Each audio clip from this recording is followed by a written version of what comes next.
چاہے وہ جنات میں سے ہو یا انسانوں میں سے۔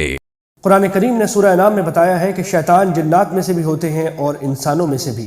البتہ شیطان جو جنات میں سے ہے وہ نظر نہیں آتا اور دلوں میں وسوسے ڈالتا ہے، لیکن انسانوں میں سے جو شیطان ہوتے ہیں وہ نظر آتے ہیں اور ان کی باتیں ایسی ہوتی ہیں کہ انہیں سن کر انسان کے دل میں طرح طرح کے برے خیالات اور وسوسے آ جاتے ہیں۔ اس لیے اس آیت کریمہ میں دونوں قسم کے وسوسہ ڈالنے والوں سے پناہ مانگی گئی ہے۔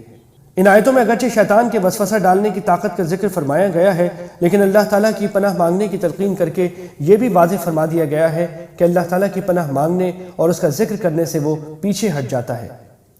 نیز سورہ نساء میں فرمایا گیا ہے کہ اس کی چالیں کمزور ہیں اور اس میں اتنی طاقت نہیں ہے کہ وہ انسان کو گناہ پر مجبور کر سکے۔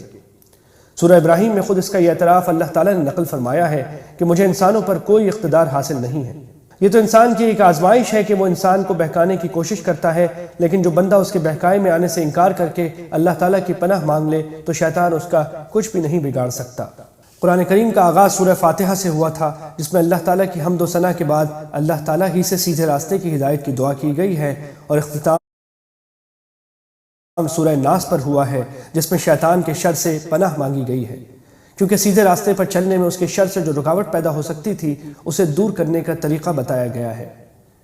اللہ تعالیٰ ہم سب کو نفس اور شیطان دونوں کے شر سے اپنی پناہ میں رکھے، آمین ثم آمین۔